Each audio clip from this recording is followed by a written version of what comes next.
Maxamed Abuukar Jacfar gudoomiyaha degmada Daynile oo ay weheliyaan dhaqaatiir iyo maamulka isbitaalka Daynile ayaa kormeeray qeybaha uu isbitaalkani ka kooban yahay. Jacfar ayaa dhagax dhigay xarun cusub oo lagu soo kordhin doono isbitaalka Daynile taasoo lagu dabiibi doono haweenka uu haleelay xanuunka isku furanka.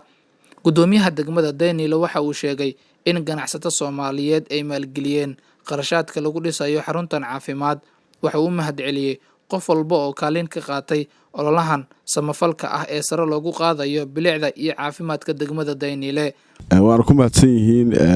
nimanka guddiga ah oo gacanta ku haya isbitaalka Daynile oo muddo badan ummadda loogu shaqeynayay oo haddana ay ka muuqato dad badan oo xanuunsan oo jiifa muddo badan saan maleynayna soonahan Daynile agaarkiisa ah dadka aad ay ugu nastaan waxaana ilaahay mahadiis ah inaan wax lacag dad qof laga qaado ayna jiranin oo dadka loogu shaqeeyo isbitaalkaas maantana waxa lagu soo kordhiyay oo ay ka qayb qaadanayaan ganacsatada deegaankan u dhalatay oo hadda aan dawladna aysan bixinin cid kalena aysan bixinin hay'adna aysan bixinin oo dadka shacabka ahay oo dadkan ka dhashay ay maantay ku tabarucaan in looga dhiso xarun oo haweenka oo Fisala Center la yiraahdo oo weyn aad u weyn ay ku nasan doonaan insha Allah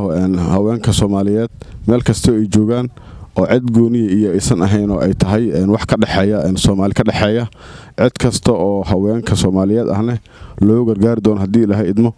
Maxamed Abuukar Jacfar ayaa sidoo kale kormeeray wadooyin muhiim ah oo mara degmada Daynile halkaas uu dayactir ka socday. Aweys Maxamuud Jilcow, Cable TV, Muqdisho.